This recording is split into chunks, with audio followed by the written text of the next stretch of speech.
I need it.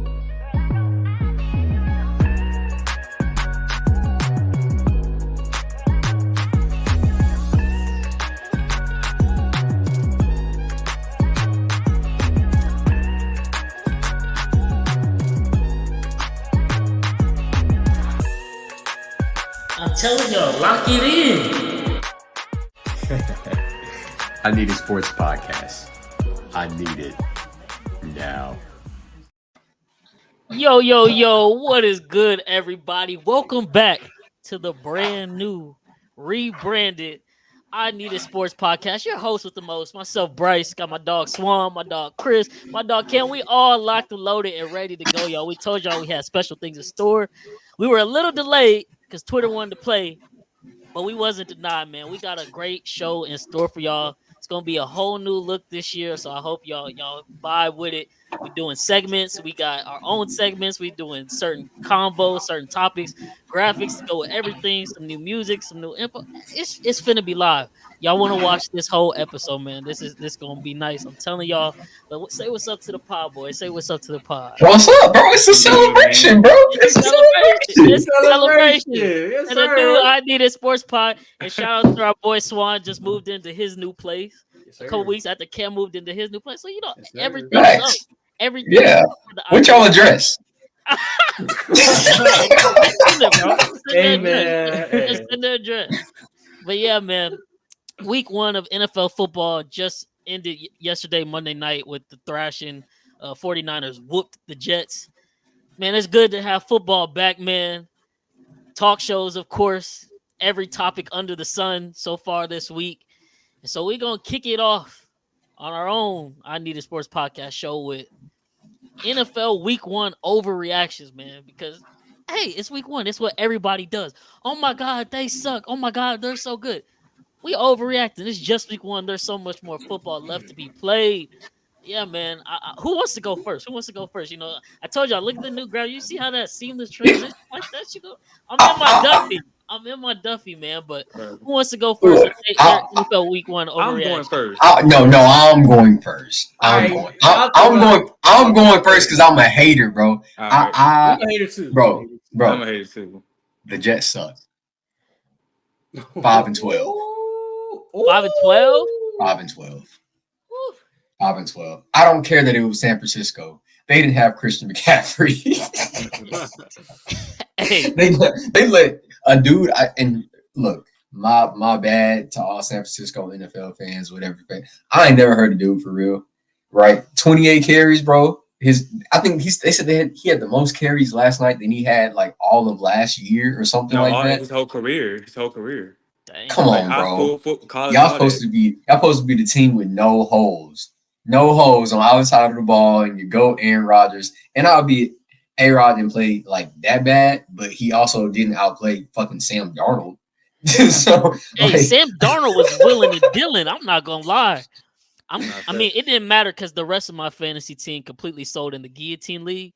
But I played Sam over Dak Prescott, and I was watching that game like, oh my! I don't think he had his first incompletion until like his 12th pass attempt. Granted, It was the Giants, so you know. But it's Sam Darnold. It's Sam Darnold. O'Connell, his system works. It works. He's a young coach in the league for a reason. It ain't many of them. Offensive minded head coach, man. They got it. They got it, man. But what about you, Swann? What's your Week 1 overreaction, man? Kyler Murray sucks, bro. Oh my gosh, bro. He cost me so much money, bro. He's so I don't care. Y'all, every Cardinal fan, y'all get mad at me. I don't care. He sucks, bro. Why is Marvin Harrison Jr. open like 4 times into the last? I'm like, bro, he's wide open. Bryce, we could have made so much money, bro. Marvin Harrison Jr. was literally the last man we needed on the slip. It was like one of them had him over 60.5 receiving yards. Another one had him like 8 reception targets, bro. Kyler just stopped throwing him the ball. Granted, he did drop a bad one, But he's a rookie. You gotta feed him, bro. And bro, and when he was looking down the field, he was at the 30. That was at least 70 yards right there. I'm like, bro, what are you Wide doing? open for the win. And Kyler, was I like, can't see the angle. Like I haven't seen a clip where it shows like we see where the clip of Marvin Harrison running down the field wide open, but it doesn't show what Kyler was looking at because he's short. So I don't know if it was linemen in his face and he just couldn't see him. But when I tell you Harrison Jr. was butt naked open for the win and he just did not throw him the ball. That was it right there. That was all she wrote. Slip gone right out the door. So yeah, Kyler, come on, bro. trash. Come on. We needed it, and you let us down, dog. You let us down. What about you, Kam Sanders? What's your week 1 overreaction, man?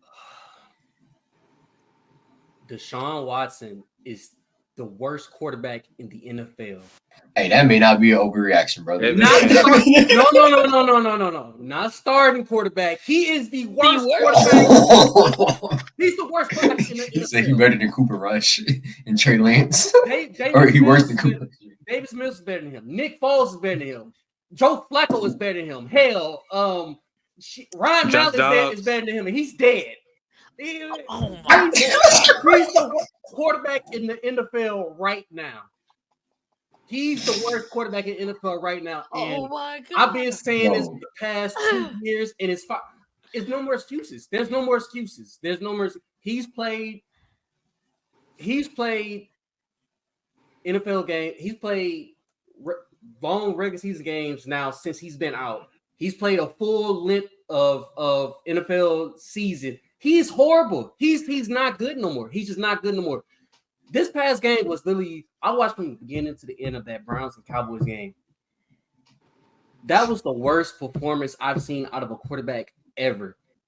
I'm talking about he was some stat, I think it was a stat out there. He was like 0 for 10 on like 15 plus air yards or something. He's horrible. It's time to stop being around. That's the worst. It's the worst contract ever. Yes, worst contract ever. Worst trade ever for the Browns.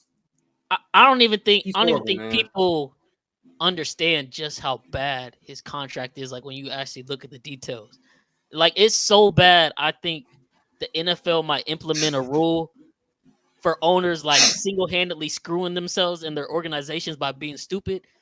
Deshaun Watson it's $230 million guaranteed, but they pushed 173 of that down the line, as in they gave him signing bonus, the little loophole. So it's using money from the future. If they were to cut him, because people are like, oh my God, like get rid of him. If they cut him this year, that's 131 mil dead cap. The highest before last year with Russell Wilson, the highest dead cap hit for a cut was 40. Russ was 80, split over 2 years. If they wait till after next year and cut Deshaun Watson, it's 100 mil in dead cap, bro.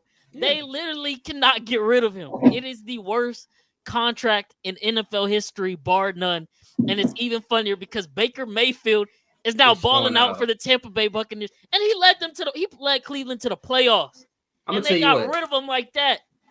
By week 6, week 7, he's going to get benched for DTR. DTR will be the starter of the Browns. I like DTR right now. I like him too. They're going to bench. He lost the locker room. I mean, I seen a video. He's trying to help up one of his linemen. He was like, he completely lost the locker room. He's not a good football player no more. I don't know. They can't really do nothing. So, like I said, he's going to get benched at some point. They have to. Like, he has to get benched. He's horrible, bro. Like, he's terrible.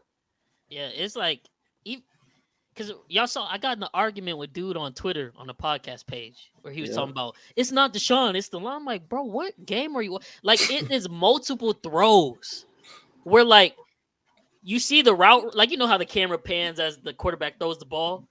The ball wasn't even landing on screen. Like, you're like, where did the pass go? It's like landing 10 yards out of bounds on an out route. Like, what are you doing?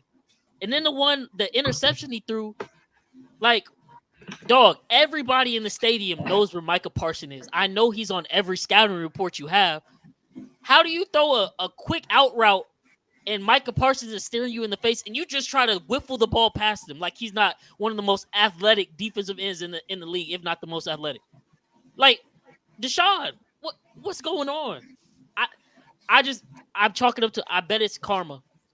I bet it's karma because for what he did. Because Karma is it literally looked like the damn Space Jam movie. Like they took his powers or some shit. Like he's completely fried. it's He karma. did Karma not for fit. what he did. They It's got so crazy. It's karma Not and even Jilly.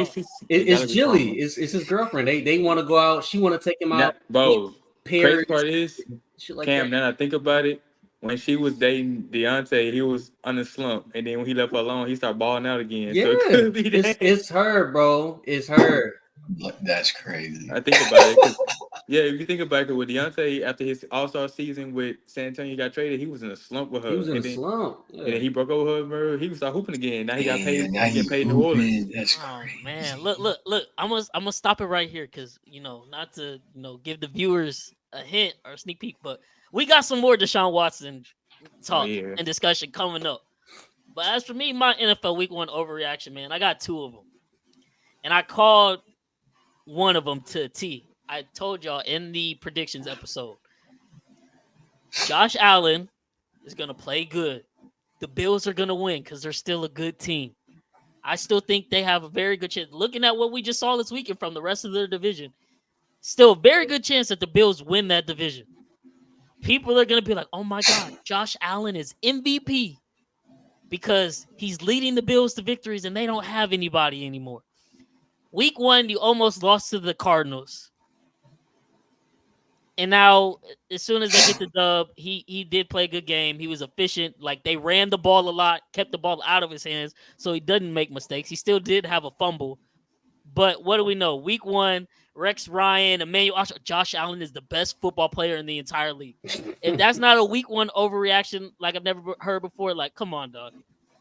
Like, y'all got it. He's the best football player. We just keep doing this. I guess, how many times do we have to show you, old man? Like, Patrick Mahomes we taking notes, man. We keeping receipts. But the second one, man, it sucked because it had to be played on a Thursday night. And so, like, of course, he got all the blame Thursday night. But then you look at Sunday and just look at the horrible ass QB play across the league, bro.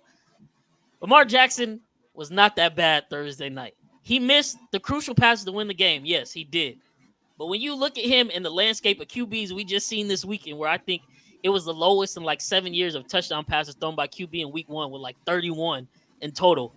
Lamar Jackson with damn near 400 total yards by himself against what looks like might be a top 5 defense again in Kansas City, who basically returned everybody besides L'Jarius Sneed. Thursday or Friday morning, everybody's, Lamar Jackson, like, he's blamed, like, he's never going to get over this hump. The Chiefs are kryptonite. And then we watch shit like Joe Burrow lose to the Patriots throwing for 170 yards. Caleb Williams didn't throw for over 100 yards on 29 attempts. Like, QB play was horrible across the league. And now imagine those QBs with what the Ravens had out there on Thursday night. No O-line blocking. Like, Lamar is a talent in himself. Like, we should have had him sacked a lot of times, but because it's Lamar, break out of it, 15-yard run, 10-yard run, scramble away, find someone open on 3rd and long, time and time again. I literally texted you on the group chat. I was like, look, we're up double digits. Lamar's finna get in his bag. They're going to go no huddle. Our defense is going to be dog tired. This game is going to come down to the last possession. And if they score, Harbaugh's going to go for 2. Thank God for my Chiefs. Likely's foot was on the line. Or toe was on the line. Because they were definitely going for 2, and they probably would have got that hoe, and we would have lost that game. But Friday, of course, all headlines were all bashing Lamar. And then it's been crickets on some of the bigger names who played like complete shit this week 1. So week 1 overreactions, Josh Allen MVP talk. Knew it was coming, but relax. It was just week 1 against Arizona. Lamar Jackson against the back-to-back defending Super Bowl champs, literally down to the last second. Relax. He gonna be okay. He gonna be okay. So those are my overreactions for week 1. How y'all feel about those 2? Especially the Lamar stuff. You don't like Lamar, so Yeah, I like, know. You don't- I'll touch on that after now I'm Swann. saying, like, Lamar he didn't even. You already know how. Well, let me start with Josh Allen. You already know how I feel about Josh Allen. Like, every single time, I go way back to years ago. So that one's definitely a huge overreaction because at the end of the day, it's Arizona. Arizona, honestly, outside of I guess you could say Buda Baker, who's older. I don't know who's really like a top player on their defense, anyways. And then on the offense, they just let go of Hollywood. They let go of D Hop not too long ago. So the receivers consist of MSJ. Then you got Greg Dortch and Michael Wilson. So them not really like, even though uh MSJ is a rookie, them not really like top five names and everything, you know. So at the end of the day, it's still Arizona. So with them saying Josh Allen MVP this and MVP that, like he had a good game. I'll give credit. He had a great game. He had a great game. Yeah, he had a great game, but at the end of the day, it's still a team who haven't made the playoffs in I don't know how long. And so, with that one, I'm just like, that's overreaction. Now with Lamar stuff, that was a huge overreaction too, because I'm like, bro, he didn't even have bad. I actually I was tuned in the game. He didn't even have a bad game at all. Like he really played good, efficient. Of course, everybody would get on Harbaugh for not running the ball with Derrick Henry enough and stuff, because he's like, how you bring in a top 5 running back and not giving that much carries and blase blase blase. But Lamar had a great game, almost 400 yards. Feeding Zay Flowers. He even got Justice Hill going. Him getting like 30, 40 yards. He had a great game. As Isaiah likely had a breakout potential tight end 1 type numbers. So, I mean, Lamar had a great game to me. I feel like they should not really be bashing him because, like you said, Bryce, he did way better than like the Joe Burrows, the other QBs who came in and stuff and arguably supposed to be the top 2 in the AFC. And they always discredit Lamar because of the whole running back persona and stuff. But he played like a great dual threat quarterback to me. Yeah, no.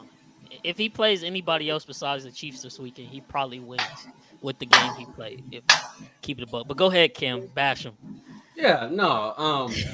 Well, first of all, Josh Allen. Yeah, that's definitely overreaction. I finally came to the consensus that he's not a Super Bowl winning quarterback. Just the things what he did. Yeah, just the things. It's a lot of them out there that I can name, but I'm just he's one of them that I just don't ever see him win the Super Bowl whatsoever. Just the inaccuracy that he has, the overthrows that he has. He can't win at the end. Pretty much, like I said, we'll see when the playoffs comes. He won't ever win. So that's Josh Allen. Same thing with Lamar though, man. I don't think that's overreaction. Lamar is in that same boat as with Luka. I think his style of play just won't ever win. Just won't ever win a championship. Yes, he played a tremendous game. Lamar always plays well. Besides playoff games, he always plays tremendous games. He always does good. But when it's time to to let your nuts hang and to make the throws that a quarterback needs to make, he just doesn't make them at all. For example, he had, I think before he threw it to Isaiah Likely down the sideline for a touchdown, whatever, he had one where he kind of like threw it to double coverage, like a deep ball to, I forgot one of the guys' name, maybe it was like Bateman or something like that. He overthrew that one. That was a stupid pass, whatever. And then fast forward in the end of the game, he had one overthrow to Isaiah Likely to where if that's like a really great quarterback like Patrick Mahomes, like a Joe Burrow, Matthew Stafford, CJ, they make those like the ones to Likely, they make those throws. I don't know if you remember the one where he kind of just floated it out to the back of the end zone. First one before the Zay Flowers play, that's the one that I feel like that's more of a miss on Lamar. Like that's the one he should have made. The one with Zay just seemed like miscommunication because Zay low key could have stopped. Like there was too much space there. Okay, but with that one, Lamar didn't make sense on what he was trying to do. Oh yeah, no, his explanation after the game was stupid. It was stupid. Okay, so he was saying that he thought Bateman was gonna go and then like sit right there, but when he threw it, Bateman wasn't even looking at him. Like Bateman wasn't even turning around. And if you're gonna make that throw, I think Nick Bolton was like right there by Bateman. If you make that Nick Bolton, he's right there. So like I didn't understand what he was talking about right there. And then he said he's seen Zay come across and he was like, oh shit, he just threw it pretty much. A good quarterback is stepping up, and I know you got Chris Jones coming, and that's another thing, Ravens. That was stupid. You have Justice Hill. Okay, I ain't a lot of it. He held his own. He did hold his own, but you still got a running back trying to block a 300-pound, the best D lineman, I feel like, in the NFL right now. You got him. You got Justin Hill trying to block him. That's never gonna work with him. So I give somewhat Lamar the benefit of the doubt of that because he had to move around whatever. But a good quarterback, he's gonna feel that pressure. He's gonna step up into the pocket and he's gonna make that. He's gonna see Zay Flowers and he's gonna make that throw. No matter what. Lamar over the end zone. I mean, those is like you gotta have it plays. You can have great games. I understand. You can have really great games, but in my eyes, he's also not a Super Bowl winning quarterback. But in my eyes, what makes Super Bowl winning quarterbacks, they make plays when it matters, no matter what. No matter what. Like Patrick Mahomes, he didn't have the greatest Super Bowl game last year, but he made plays when it mattered, and that's what matters the most. That Ravens game last year in the playoffs, he didn't have a great second half. He had a phenomenal first half, but second half they got manhandled. But when he had the ball last, he made plays to get the first down, and that's what Super Bowl winning quarterbacks does. And Lamar it's the inaccuracy for me, man. So, Cam, can I pose a question for you? Yeah, it's a 2-part question. First part is who are the other Super Bowl winning quarterbacks in the league right now? I was gonna say it's only really, I guess you could say 2 if you want to count A-Rod because he's still here. Yeah, but then it's just Stafford. Okay, so if I had to name the guys that are Super Bowl winning, who I think that can win Super Bowls, who I think that if you can, if they wasn't on the team that they were on and you place them on somewhere else, or they just lead their team to the Super Bowl, whatever. Mm-hmm. You got obviously Patrick, you got Matthew Stafford, you got A-Rod. I feel like CJ can be that guy. I feel like Joe Burrow can be that guy. He obviously went to the Super Bowl. He can win it. I mean, he ain't make the plays this week. I know it's just week 1, but he ain't make the plays. It's a 2-part question.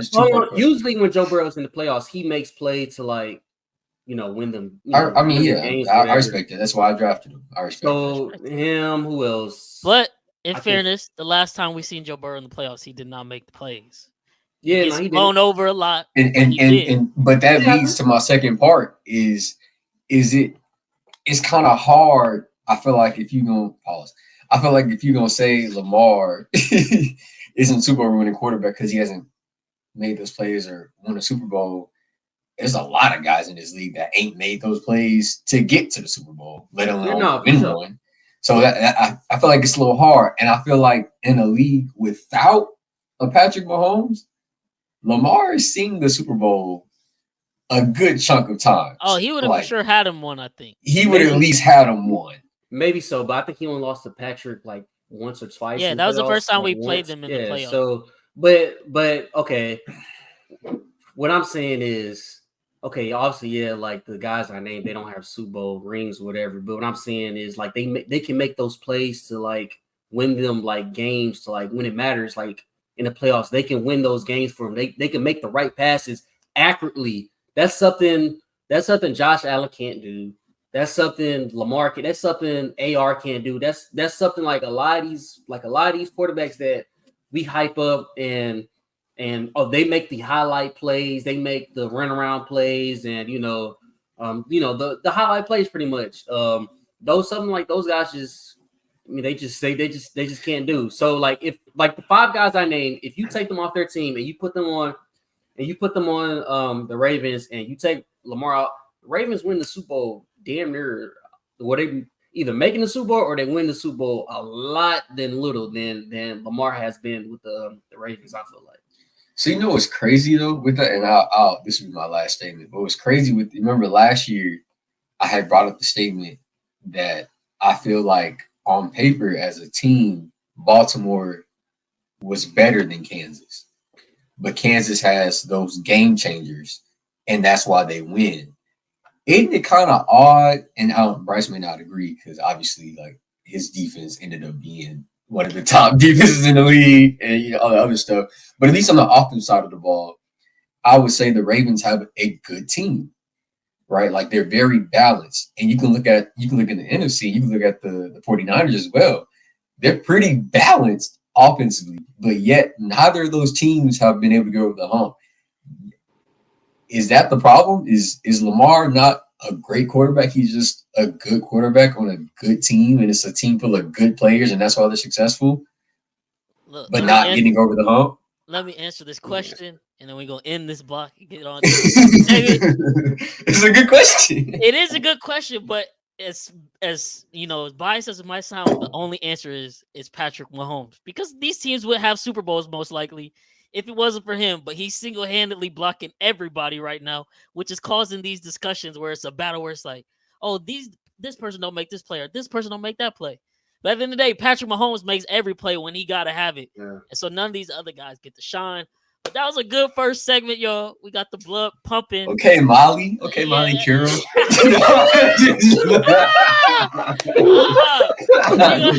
We're gonna get away on a quick break. And then when we're back, we're gonna discuss the rookie quarterbacks this week, because boy, was it a struggle for them. I'm gonna have to apologize. Oh yeah, we might have to make a few apologies, but we'll see y'all on the flip side of this intermission, y'all.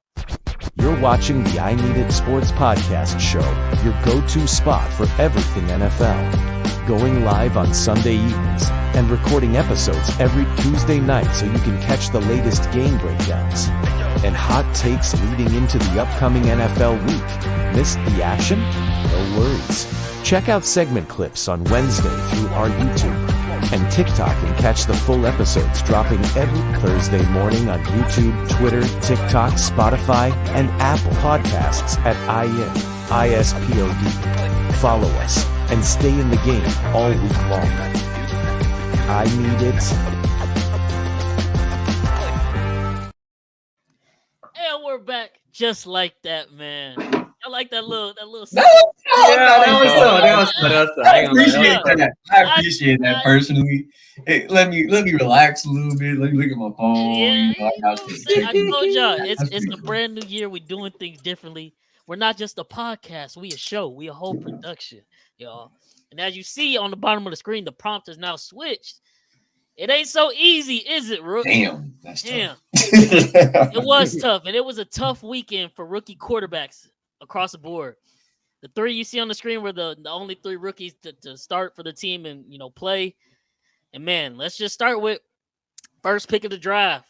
When he got picked, he texted his punter, you're not gonna be punting a lot. Turns out how many punts he had? Like 6? The punter was punting all game, man. I mean, somehow, some way, thanks to Will Levis, the Chicago Bears still won the game. The Chicago Bears, though, did not score an offensive touchdown, y'all. When that happens, teams were 2 and 306. Before that, they're now 3 and 306 because the Chicago Bears won off of special teams and Will Levis mistakes to take the game. But Caleb Williams, a rough outing, 14 for 29, 93 yards. Just looked very out of sync. Looked like he didn't trust his dropbacks, didn't trust his reads. And this is why I said, man, he's a rookie, and Chicago Bears have franchise trauma, bro. Generational trauma at the quarterback position. He is fighting against all odds. We have to give him grace. He was never going to come in here and just take the league by storm on this team with this coaching staff. Granted, saying that, yes, getting under 100 yards throwing in today's passing era of the NFL is absolutely horrible. But same time, it's week 1. He's a rookie. He's going to learn. He's going to go through some bumps in the road. This was a pretty big bump in the road, but it should wake him up. We're going to see how he bounces back week 2, Sunday night at Houston versus CJ Stroud. One of the reasons he's got all these high expectations, man. But how y'all feel? What y'all feel about Caleb Williams' performance in week 1? I think necessarily with him, first of all, you got to give thanks to the defense and the special teams, especially because looking at the Santos, the kicker, I think he was 4 for 4 or 5 for 5 from field goal, something like that. So it was mainly a special teams and defensive game. But like we were saying before, you got to give him grace. The only rookie we seen come over and take the league by storm was obviously TJ, so that's what pushed the narrative. But you just gotta be easy with him. And like I said before, last time we were talking about Caleb, at the end of the day, I don't trust that coaching staff. Especially Matt. I really don't trust that team in general. Just the coach, they have so much talent with DJ Moore, Keenan Allen, Swells, defense with like TJ Edwards and Kevin Byard. That's all good on paper. But like you just said previously, that's a lot of good players. And then, you have like a certain player on the team, but it comes down to coaching. And when we had Eric on the podcast not so long ago, he was also saying that like it's hard for them to get like a big name head coach to help with like rookies or help develop QBs because they have like Got to some go type of to mass with the yeah, you gotta do it on owners. Saturdays. And, no, in this day and age, nobody want to do that. And so, in order for them to get over that hump with Caleb Williams, one, you have to be patient, but two, you have to find a qualifying head coach, and that's hard to find because I mean, you have potential head coach like a Ben Johnson or a Bobby Slowick, and you got them potential head coaches, but with that type of dynamic they have in Chicago, they're not gonna want to go there.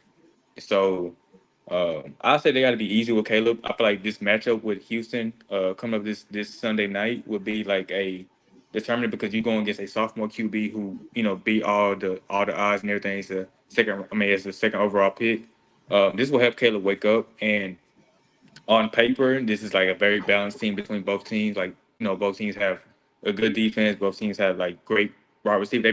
Both teams have a great wide receiver trio. Like with Houston, they have Diggs and Tank and Nico, and then over there Chicago with Rome and everybody else. This should be like a knockout. But it all depends on how Caleb plays. But in my opinion, it comes down to coaching. So, and like you said in the league, in this NFL nowadays, you need a great offensive coordinator. And I don't even know who is the offensive coordinator with Chicago is, to be honest. So, yeah.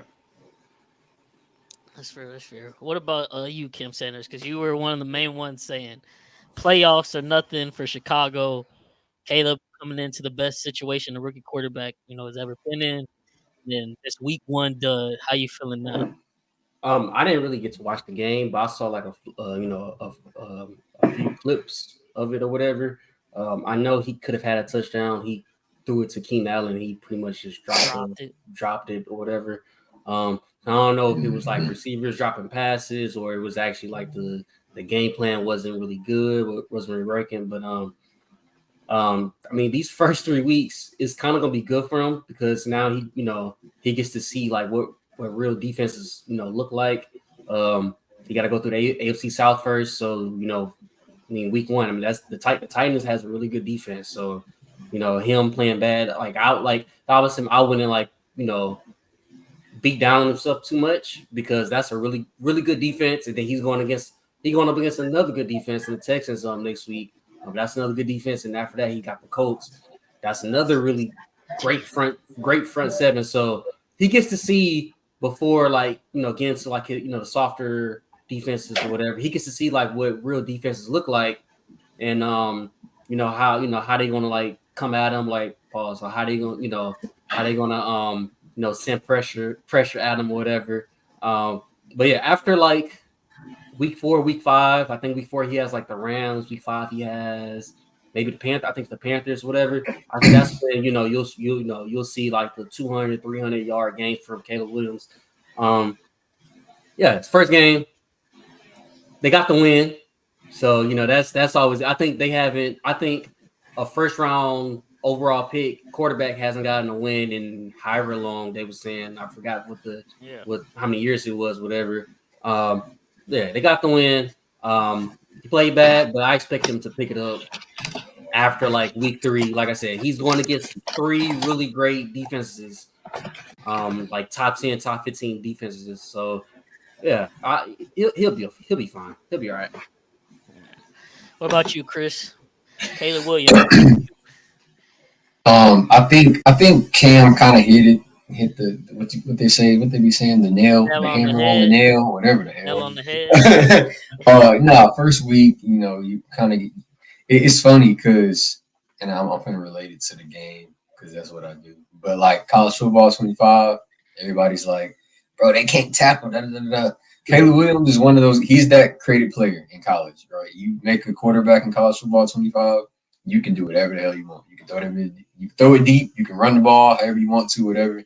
The NFL is not like that. You got to actually go through your progressions. You got to throw the ball. You got to get air yards.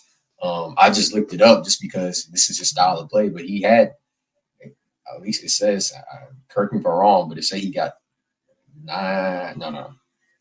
He had 15 yards rushing on 5 carries. So he tried to run the ball 5 times, which to me just tells me that he wasn't really comfortable throwing the ball in general. He tried to revert back to what he was doing in college, and that's getting out the pocket and scrambling and improvising.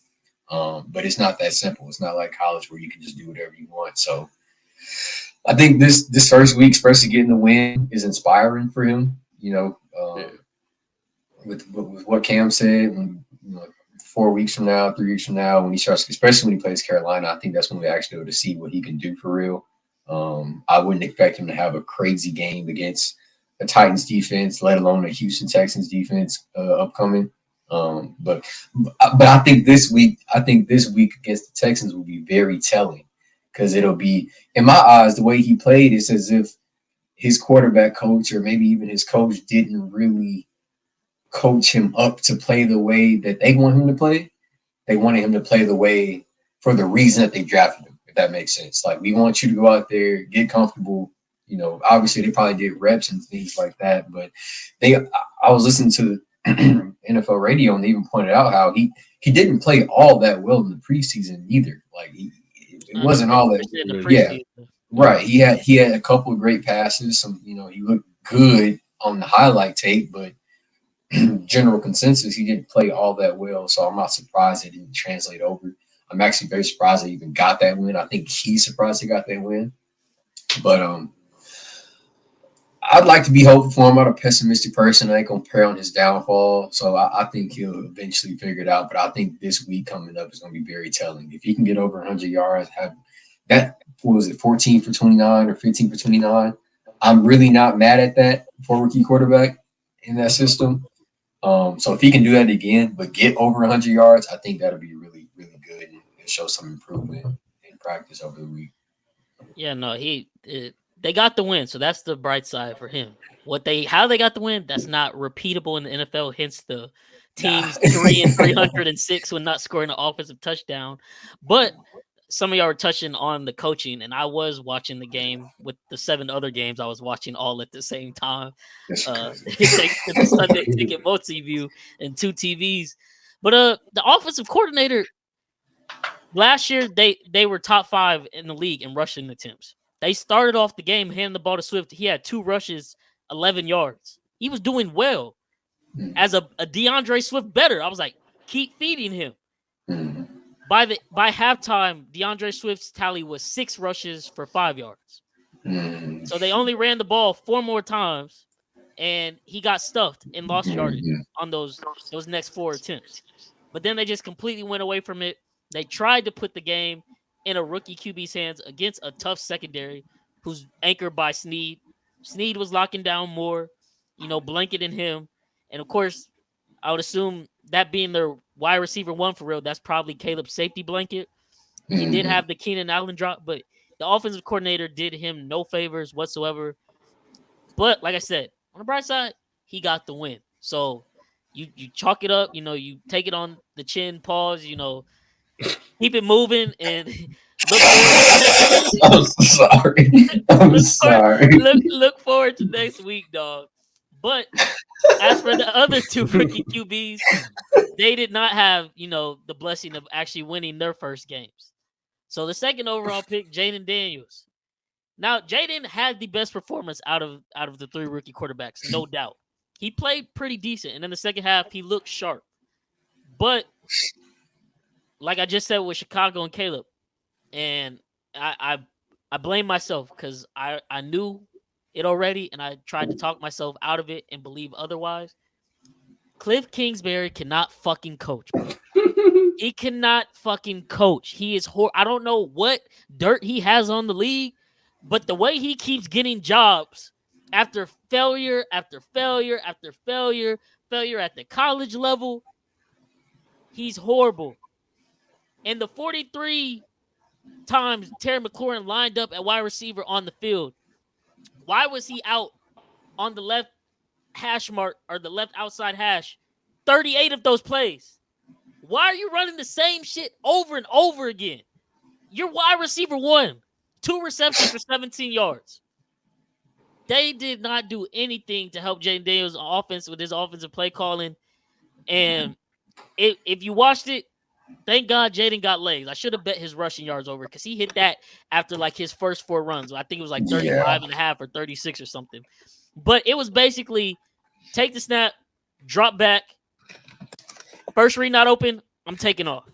And for whatever reason, the Bucs didn't keep a spy on him. I don't know, I guess first game, they didn't know what to do with the scouting report. But he was taking off, using his legs well. He did end up having 2 touchdowns, but it was never a game. They started off really poor. Buccaneers got up on him quick. Baker Mayfield had 4 touchdowns in that game. He was balling out from start. I think he only had 6 incompletions for the game. So Jayden Daniels, while he did play better than the other rookie quarterbacks, which isn't saying much, he's gonna need some help moving forward. And Cliff Kingsbury is gonna have to do better, bro. You have to scheme open your best players. Terry McLaurin, I think, finished with 5 targets in the game. He's the best wide receiver on your team, no question. You have to get him at least 8 to 10 targets a game. That's just how it is. If you can't scheme him open, that's a coaching problem. That's a skill issue. That's not on the players. And from what I've seen watching that game and anybody else who watched that game, that was some horrible-ass play calling, and Jayden Daniels made the most of it. Credit to him. But if that's going to be the case, he's going to be running all season long. And with his frame, he was getting down. I'll give him his props. He was sliding. But that's not going to hold up with this NFL. They get some licks in on him. He can't be running as much as he was doing. Was he sliding? He was sliding a little bit, but every now and again, you can't get down sometimes. These defenders close in quick. So they just get him. Too. Yeah, so what's crazy is like I didn't look at this. I watched the game, but I didn't look at his final numbers. He was 17 for 24, 184 passing yards, 88 rush yards, and 2 touchdowns. Rushing, not passing. Those stats from a QB around the league would have won a lot of teams' games. Like, imagine if Joe did that. They probably would have won that game. Yeah. So, to your point, Jayden actually did play very well in a very shitty system. That play in a good system is a dub. Don't sleep on that Buck. That Bucks team is very nice. Yeah, no, I mean, hey, I ain't sleeping on it, but I ain't finna sit here and say Baker Mayfield is the top 5, 6, 7 quarterback in the league right now because I seen what happened last year, and he literally makes or breaks games. Like, I'm not impressed by the win against Washington. Not sleeping on the Bucs at all because I figured a Todd Bowles-led defense versus a rookie quarterback was already tough coming in. But, like, literally, first play of the second half, Washington got the ball. They drew up a shot play to Terry. Wide open. Daniels missed the throw. He overthrew him. He was wide open. It would have been an 80-yard touchdown putting his head on the goalpost. But that was the only shot they called. Like, I know there's other plays in that playbook specifically dialed up for Terry to go deep. Jayden Daniels is a really good deep ball thrower, especially the back shoulder. Why are you not drawing some of those plays up? Why don't you have some post routes for Terry? Like, it was just watching that game. It's like, bruh, literally, Tampa Bay, of course, knew what was coming. Daniels, drop back. Look to my left, take off. Look to my right, take off. Like, that's all they were doing over and over and over again. But he looked sharp. He looked sharp, but yeah, Cliff Kingsbury, they might need to get rid of him after this year. I don't know how he got the hire in the first place, but like, just look at his track record. He went back to college last year. Caleb Williams came off a Heisman season and had a way worse season. He was the coordinator. Before that, Arizona, garbage year after year. He was the head coach. Before that, the job he got fired for, where you had Patrick Mahomes at quarterback, wasn't even making bowl games in the Big 12. All you got to do is win 6 games. You got Mahomes throwing for 780 yards, and you're still not winning games. That's that a coaching defense issue. Bad, though. That defense it was, but that's coaching and recruiting. That's him. Yeah, he got fired from that and got promoted to a head coaching job in the NFL. Still the craziest glow up in job history. People want to talk about a DEI hire. How the fuck was he qualified for that? Like, what are we talking about? So, yeah, man, that one pissed me off. That's funny. Go ahead. y'all can take it from there. Hey, I want to. So it's off topic, but the reason I was laughing so hard at your pause because I saw that Kam and Mace clip earlier where he was like, where that they was interviewing, I think Le'Veon Bell, and he was like, it was telling me all the things like they had in store for me, like all the things they would do to me, and I'm just foaming at the mouth. What? Oh my god! I know what he's Bro. talking about too, bro. I'm just foaming at the mouth. And Kam was like, wait, hold on. So yeah. Nah, I've been said Cliff Kingsbury's not really a good coach overall, but I mean, who they play week 2? Who does the Commanders play week 2? That'd be that's a good one I could think of because that could also be like another Caleb Williams. The Giants. Giants, yeah. Oh yeah, That should be See, a nice bounce so back that should game. be a good That's a little bit- game. bit- That's gonna be a bit good game. Either way, game. even their pass rush is crazy though. Their pass rush is crazy, but he should be able to throw on them though. Daniel Patrick- Jones gonna gift them the ball in their own territory at least Yeah. once. But say that 'cause- game. I'm actually gonna start Jayden because since he played KC, right? Or who since he played? They play KC. Oh yeah. I'm starting Jayden next week. Cause the thing with Jayden, like you said, the Giants' front line is good. However, their secondary is really not. They lost like a lot of key pieces, especially losing McKinney to the Packers. So their secondary really not as what it is. Yeah, it wasn't really that good last year. Now it's really like dog shit. But I mean, that front line's good. But I think Jayden Daniels would definitely have like a bounce back game. I just want, like you said, Kingsbury somehow, some way get McLaurin involved. Like that's arguably one of your that's your best receiver on the team. And that's really like you have a lot of talent on the team. So I don't know why he's not getting involved, but that's for another day. I've been saying that with Cliff. Even when he got hurt, I've been saying that he couldn't even know what Kyler down there. Yeah, and then the last rookie quarterback, the one that the draft pick blew everybody's mind. No one's seen it coming. Denver Broncos and Bo Nix won the starting role over Zach Wilson and Jared Stidham. What a bona fide QB room that is. But there's a reason Bo Nix was in college for like 6-7 years. This is the Bo Nix we all knew. If he can't throw 5-yard dump off routes and he has to throw the ball down the field, he's not accurate. He's going to turn over the ball. Dude was 18 for, 30, I believe? Or no, I'm sorry. I'm reading the wrong. 26 for 42. 26 pass completions, y'all. Guess how many pass yards he had? Is crazy. Guess But how he had many like passing yards? He had like 198, something like that. Hell no. Oh, okay, hold on. Let me go. I'm gonna go 103.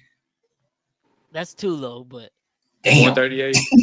I was being disrespectful. 138 Hey! on 26 completions, dog. That's crazy. Yeah, On that's a wild 26 guess. I was completions. saying He numbers. was averaging 3.3 yards per completion. Oh, he a running back. Oh yeah. And when he did have to throw the ball down the field, 2 interceptions. It, like I told y'all, like Sean Payton, he's a Super Bowl winning coach. He had Drew Brees, he was a Hall of Fame QB. The longer Sean Payton coaches, the more it looks like a great value version of Bill Belichick, where in a sense I mean like you have a great quarterback, and when that great quarterback leaves, you're no longer the same coach. You don't win games. Now Bill Belichick obviously had Tom Brady his whole time and was winning Super Bowls. Sean Payton was able to win 1 Super Bowl with Drew Brees, but there's a lot of those Saints teams that probably should have been in the Super Bowl at the very least some years, and they could never get it together. Drew Brees retires. Sean Payton, garbage. Sean Payton retires, comes back, goes to Denver, talks all that stuff about Hackett. Denver last year, garbage. Takes Bo Nix this year, says, he reminds him of Patrick Mahomes. That's crazy. That's crazy. 26 for 42, 138 yards, 2 interceptions. I know it's week 1. He's a rookie. He's a 25-year-old rookie, dog. It's not getting any better. I promise. He didn't even expect to start. Bro, I think so. To see the stuff with Sean Payton, and I feel like he reminds me of like him and Mike McCarthy have the same comparison. This is why both coaches have won 1 Super Bowl in the the 2010s with a Hall of Fame QB, but have not done anything since then. You know, like you said, the best chance for the Saints to repeat again was like the 2019, I think it was 2019. I think again, in 2021 when that PI call that wasn't called when they played the Rams, and with Mike McCarthy with the Packers, they had plenty of chances to make it, especially with A-Rod getting them MVPs like nonstop. They just couldn't do nothing in the Super Bowl past the divisional round. Both coaches cannot do anything without an elite, QB. And I know you say everything with Bill Belichick, but them two remind me a lot because they both won Super Bowl around the same time. Both couldn't do anything with other QBs outside of who they have. And so I feel like he's following that same path. The only thing with Sean Payton worse because he done retired and then got his contract stuff situated with the Saints just to come and take over the Denver job. Trash Russ, and then Russ had an okay season last year. And just for him to there'd be more fall back right now, nobody even want to play there. And then you got the old Russ, all this money and stuff. I don't know. I think Denver is in hell. Both Knicks is gonna be hell there. And then I love it as a Chiefs fan, man. yeah, but, push your franchise back another 5 years. yeah, you're gonna. No matter to me. We talking about Cleveland. I understand that, but Denver is pure hell right now. Yeah, it is. But I was talking about the rookie quarterback struggles. We're gonna throw it back to what we were kind of already touching on a little bit. Oh my I'm sorry. But yeah, man. Deshaun Watson. It smelled like shit. Somebody smell like shit. Oh man. Yeah, man. Go ahead. Go back in on y'all's rants. I forgot who I had to stop. I think it might have been Swann or Kam. No, it was Kam. He's horrible. It's as simple as that. He's horrible. He can't do nothing right. That was the least exciting Cowboys opener I've ever watched in my entire life. I'd rather watch that Giants game when we blew their ass. As a Cowboys ML better, I loved every second of it. I'm sure you did, but I didn't even watch the game, bro. I was literally playing my game. I see how it was going to go. Like it wasn't even exciting. Like the season ain't even really started for me yet. Bro, he's horrible, bro. It ain't even started. It was horrible, bro. He's shit. Like he's some shit. Like I think he's bad, bro. Like he's like there's really bad. being the shit, and then there is being shit. He deserves it though. He's the latter. He's shit. Bro, that's just like Bryce. That's just like saying, hey, bro, you cooked, and bro, you getting cooked. Like it's like the difference between that. Like he played horrible. He is cooked. If you can't even up like your lineman don't even want you touching them, bro. Yeah, you're a nasty man.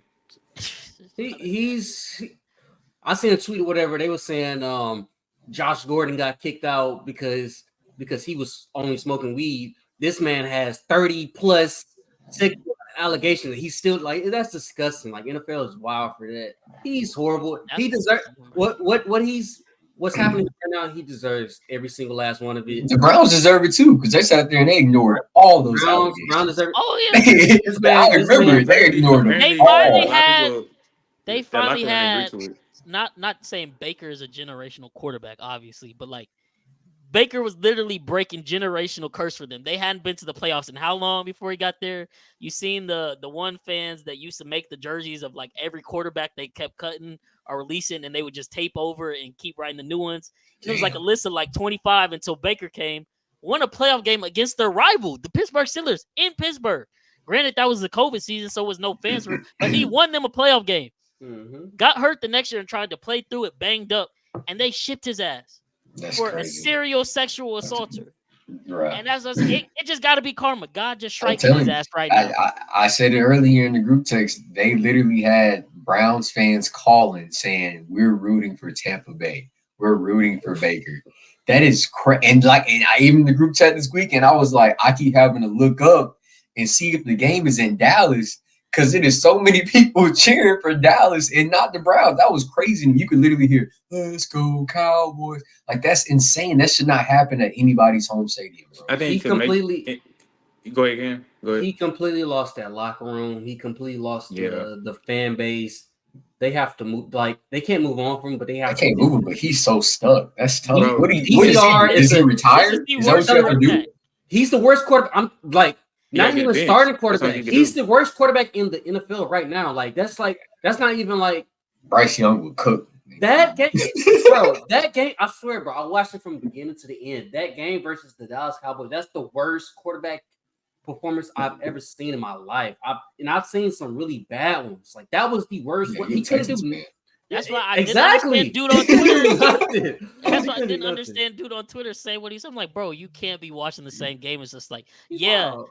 you know, Micah Parsons and DeMarcus Lawrence are in the backfield a lot, but the other times when they're not, Watson is throwing slants 5 yards behind Amari Cooper. Like, what are we talking? Like He was probably a hotep. It's like as soon as the judge's gavel came down that he wasn't, convicted, God striked his ass and zapped his power. He probably made a deal. He probably made a deal with the devil. You know what's Bro, crazy? Lord, He's don't probably send me done to- way Jilly worse. must have signed the contract in blood because her ass still over there. But it makes it like funny for Cleveland as a front office because their history of QBs minus Baker has been like pure dog shit. Like you went from having like a very unsober Johnny Manziel, and then on top of then you finally get a sober Johnny Manziel and Baker Mayfield. And he's breaking general. He's doing this. Baker Mayfield is winning y'all playoff games with a banged up Odell Beckham, a banged up Jarvis Landry, and you got a unsober Josh Gordon, and you got somebody named Antonio Callaway. Like he winning games with them receiving core. Now, you know what I'm saying? And then you got the loyal David Njoku. He's winning y'all games with that. Then y'all ship him out. Y'all bring in Nasty Man, not doing anything since. And it's like, and Nasty Man getting even more nastier now after we just heard the other day. So it's like, y'all not even winning games. Now, Mark Cooper. That's the sad part. Honestly, I'm going to keep it a buck, y'all. I need a sports podcast. We do not support or condone any of No, we don't. Oh yeah, no, we call it bro nasty man, bro. But the only way Cleveland can get out of this contract is if he's actually convicted of one of those and there's a loophole that they can release him and it cuts like they don't owe him any more money. That's the only way they're getting out of this. They gotta be praying on it, bro. There's no way that they're not praying on it. They have to. They better. He's horrible. Shoot, the owner probably the one the last case that just came out this week, the new one. The owner probably paying them under the table to like come forward with their case now. Like, yo, like we gotta pin him now so we can get out of this. Cause it's crazy, bro. I just seen highlight clips of him in Houston. He was so good, bro. He was, bro. I remember arguing with Kam when Kam was like, "We got our franchise quarterback." No, we got our franchise. Bro, he was so good. He was so good. I ain't gonna lie. I didn't really watch it for real because I'm a Cowboys fan, so it's like Texans, but like Deshaun was good, bro. You know how like it's that, bro. That's real karma, bro. That's real life. His whole life literally turned. And it hurts me because like this is like no, bro, bro. It hurts me because this dude was like literally like he was like our very first franchise quarterback that we ever had, bro. And we paid this dude.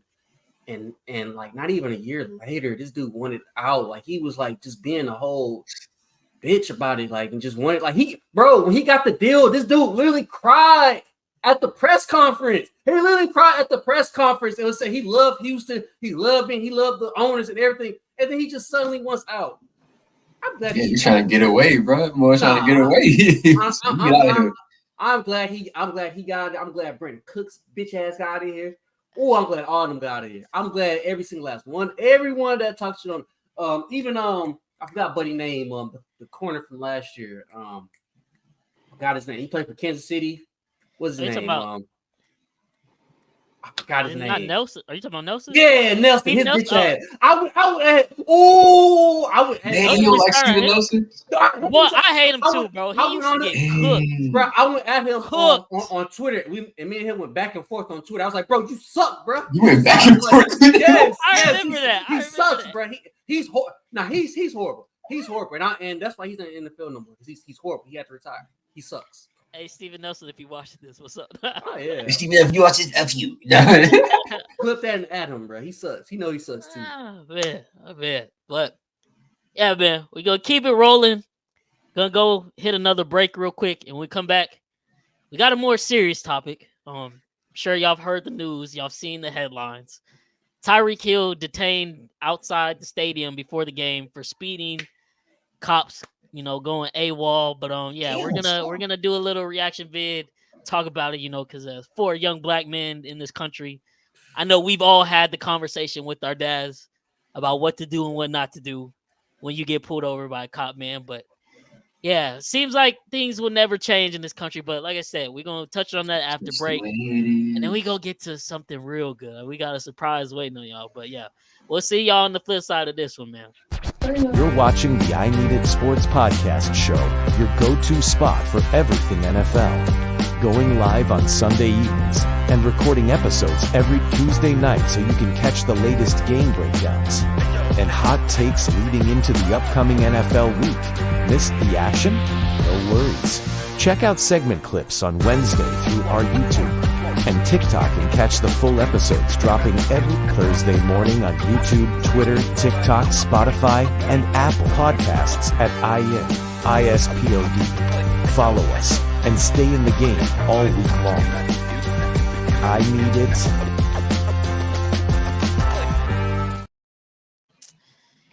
And we're back, man. Like I said, we gotta react to this vid, man. It's only right. It's been all over the interwebs, man. So we're gonna hop right into this. This is the body cam footage of Tyreek Hill getting detained about a couple hours before the Miami-Jacksonville game, man. So I'm gonna just hit play. Let me lower the volume a little bit, but yeah, we're just gonna watch this in its entirety.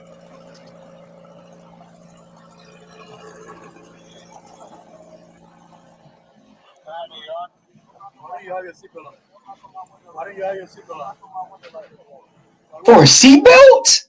I didn't hear that part. That's crazy.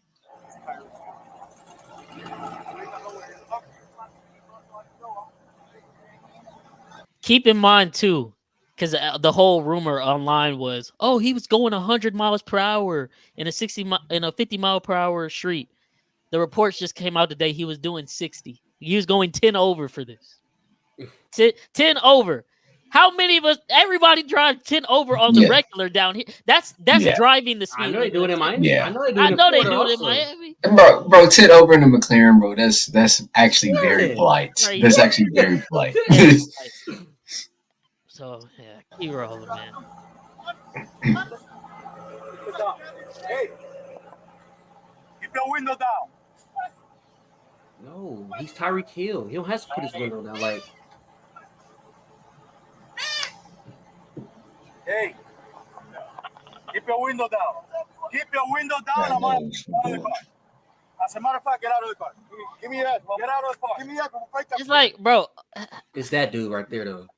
it is, but like, okay, you heard him say, roll your window down or get out of the car. He doesn't even give him a chance to answer. Literally 1 second later, go, you know what? Get out of the car. Like, look at No, it was aggressive from the start. He literally could have been like, hey, what's going on? Like, why are you doing this? I've never had a conversation like this. We're not playing this game. Get out. Get out. You're not playing this game. Like, what game is being played? Yeah, get him. Yeah, get him out of here. You didn't even give him a chance to get out. Hey, Drew, I'm getting arrested, Drew. No, they had an agenda before. Could have broke his arm too. Look at this. knee in his back. God damn, twin. Yeah, twin. When we tell you to do something, Knee you on do the it. back. You understand? Not for you, what we tell you. You're a little fucking. This is all 10 over. I've been pulled over going like 25 over. I got a cop approach me so politely, like, hey, like, why are you in a rush? You know, something like that. It's literally how you approach the situation. And they came up 4 deep. Why is you 4 deep? I was over you 4 deep, dog. Why y'all beating on my window like y'all crazy for? I ain't like, let me tell where these comments. Yo, at this point, everybody in the traffic realizes it's this is where we start seeing the videos on everybody Twitter. starts videoing. But then also 1, 2, his 3, 4, teammate 5. Calais Campbell stopped and was just like, "Yo, Is that him in the road?" No, he just pulled up in that SUV that just parked in front. No, that's a different one. No, I'm saying Calais just pulled up in this car that's parked right in front of him.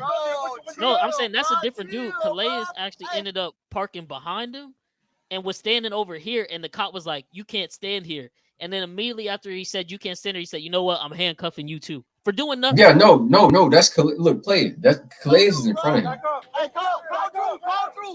He's gonna be like, you can't park Oh, here. there's Calais right there behind. Oh, who is Yeah, that?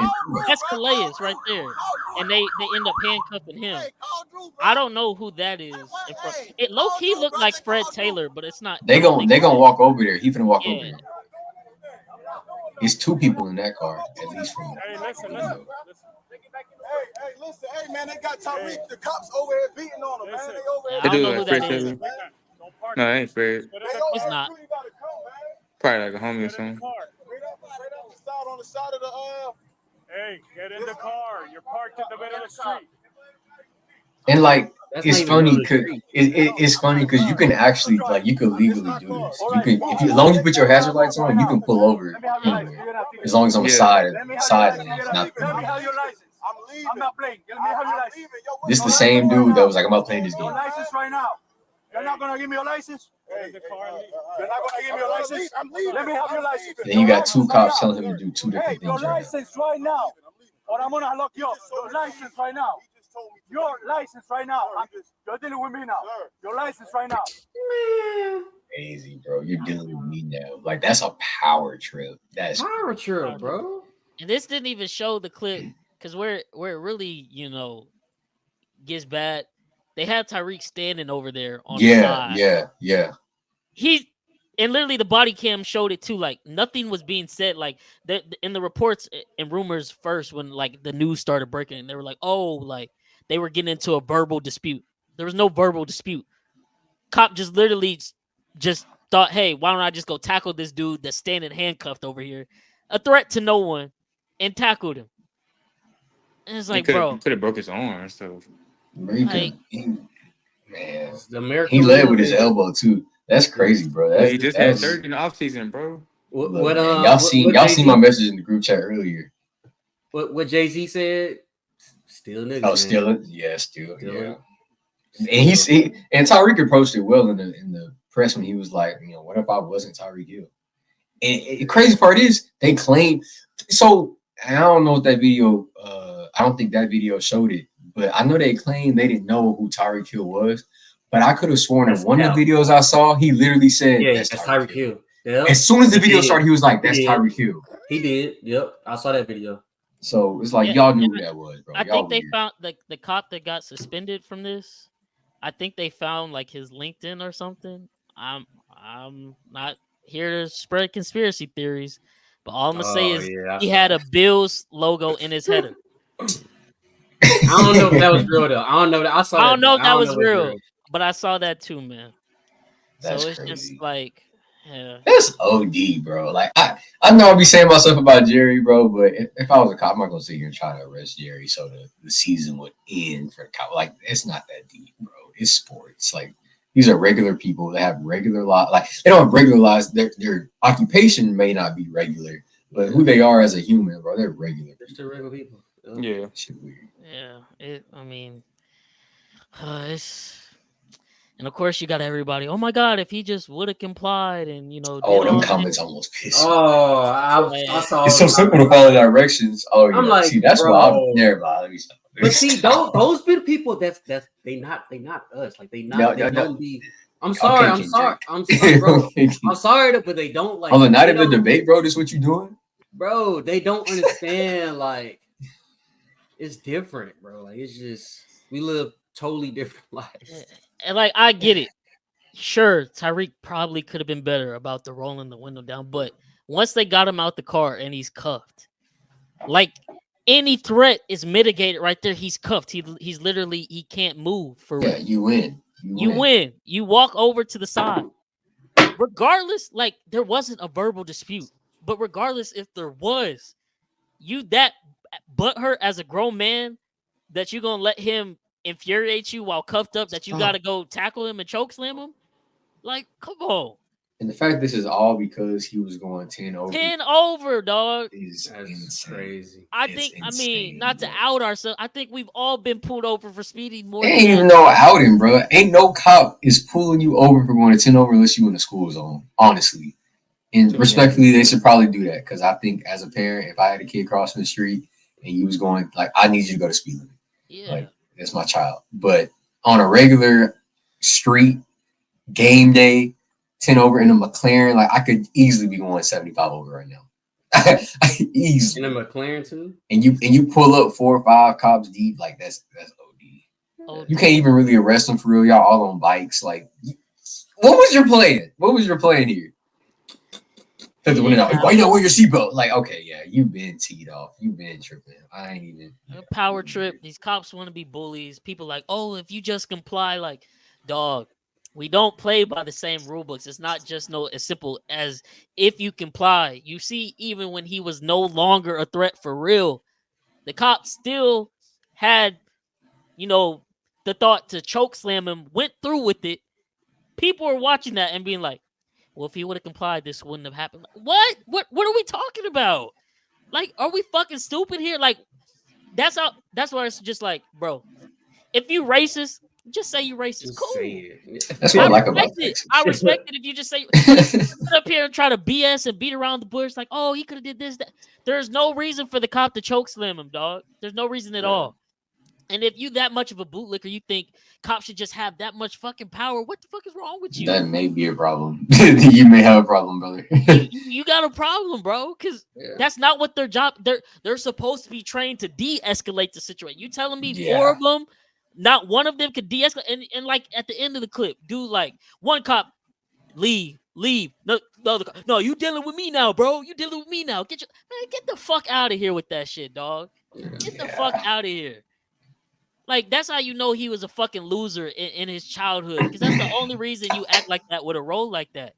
Oh, you trying to live out your life as a bully because you got bullied as a kid. That's the only reason. For sure. So I allowed them to become cops. They be wanting to fix the world because what they went through and they were idea of fixing the world. Yeah. And then even in just talking about this, people gonna twist our words. Oh, this y'all stupid. Y'all want to defund the police and all this stupid. Nobody wants to defund them like that. We just want to stop this stupid shit. And when it does happen, they should be reprimanded. Because I guarantee you, the dude who's suspended, I know it's paid administrative leave, whether they say it or not. He's still getting paid. And he might get fired from that job. He'll be at another police station. That's how they do it. That's how they do it, bro. That's how they do it. This is the other thing, too. He's on the police board down there in Florida, and he's been there for 27 years. So he's veteran for real. So you cannot tell me that he had no idea who Tyreek Hill is. Yeah, but how long you think he been doing this? If he's been a cop for 27 years, it was Tyreek, and it's not his first time. It's that not aggression. You don't, bro. You don't just do that. You don't know how to. Yeah, you don't just as a person naturally. You don't just naturally take control of a situation like that and make it all aggressive like that. Like you had to have a few trial runs. It ain't easy to just talk to people like that, bro. You got to be comfortable. You got to be comfortable doing it. Yeah, man, it's infuriating. It's sad. Because like I said, we've all had this discussion with our parents, with our families. But it's just like, you could just be in the wrong situation at the wrong time. With the wrong cop power tripping. Because he feels some type of way when the window rolled down and it's a black man. And if he feels any type of way that day, that could be the end of your life. Like, imagine if that shit really would have went all the way south and Tyreek Hill is shot and killed before the game. They might have literally had to cancel the whole day of NFL games. And Colin Kaepernick knew. I don't know if they would have canceled the whole day, but they definitely would have canceled that Miami game. They would have, for sure. No, they probably would have canceled the games, bro. They would have had games. Yeah, that's a serious matter. Oh no, bro! You think Goodell gonna lose his money like that? Let's not act like that motherfucker saying because he ain't. True. But think about it, he also lost money if they continue it though too. Yeah. Man, look. It would have been like George Floyd with the NBA, where they like, we're not playing. I feel like players would have came and be like, we're not going. Okay, all right, I respect that. Okay, but the NFL calling off as a whole, I wouldn't see that just because. Bro, Jerry would have been like, "Oh, we rolling this." Yeah, look at the world, bro. Yeah. Like they gonna make enough money with. Come on, bro. Who all buying NFL Sunday ticket for real? Like we know what the stats is when it comes to his crowd's still gonna be there. Unfortunately, you saw what Jerry did with the whole taking a knee thing. He took a knee one time. Yeah, he said, that's it. That's it. He did it with the America. He did it with the team. He did it with the team. He said, "Yep, never again. That's one time thing. Yeah, play ball." And Dak said, "Yes, sir. Yes, sir. Play ball. I'll play ball." Let me stop. Yeah, man. Just sad all the way around. Colin Kaepernick was kneeling for this 4 years ago. People were all on his case. Oh, you got the right to protest, but not like that. Oh, you complied a little bit, but still not like that. You got to do it this way. You're always going to move the goalpost whichever way to fit your narrative to make it okay for this police brutality to continue. And that's why this country will be a fucked up place forever. Because this shit will never get addressed. It's never gonna end. Never gonna get addressed, man. It's never gonna get addressed. But we're now coming down to our last 2 segments for the new show. And this first one is an all new one. So excuse me, gentlemen. I'm gonna remove y'all real quick. And I'm gonna do what it do and introduce it. So yeah, man, like I said, I Need a Sports Podcast. It's a complete new show this year. We're doing things a whole lot different. We got segments. We each got our own specialized topics we're going to be rolling out over the next couple weeks. And we're kicking it off with mine. And it's called LJ's Ladder. Y'all see on my screen, it's Bryce. But some people know me on social media as Mr. LJ. And what we got for y'all today is called LJ's Ladder, where I will be going through giving y'all a tier-by-tier ranking within each ladder rung of every team in the NFL and how I see where they fit. So without further ado, man, let's kick this thing off right, dog.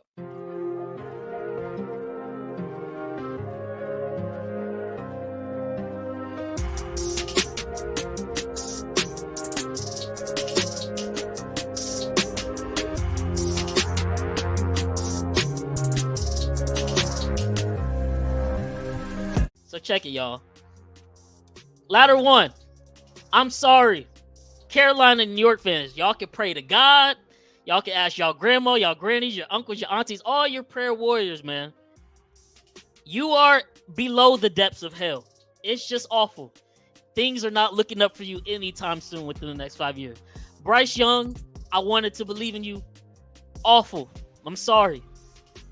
New York. Daniel Jones might be the second worst thing since 9/11 to happen to that city, man. God awful.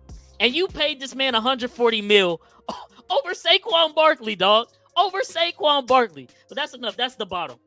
To the next run. QB purgatory plus the rookie's rough start. Now, all these teams walked into this weekend thinking, man, we might have our quarterback. The future is bright a little bit. The future is bright. We can do it. We can do it. We can make it work. Raiders, Gardner Minshew. Oof. Broncos, Bo Nix. 3.3 average per throw. Oof. Washington, Jayden Daniels was decent. But you got Cliff Kingsbury as an offensive coordinator. You're automatically handicapped. Chicago Bears with Caleb. I told y'all, this is generational trauma he's facing. 4,000 yards passing. That is going to be a ladder to climb, okay? And Cleveland, like we said, Deshaun, nasty man. His game is nasty. It's awful. He's shit. He's terrible. Next rung, amusement park fun, man. Now, you're going to watch these 3 teams in the Cardinals, Colts, and Titans. And there's going to be some plays where you're going to be like, damn. And then there's going to be some plays like, damn, what are you doing? Kyler, balled out first half. Props to you. Second half, Marvin Harrison Jr. wide open for the win. No, you don't even see him. Come on, Kyler. AR, Anthony Richardson. Rocket launcher. Did y'all see the throw?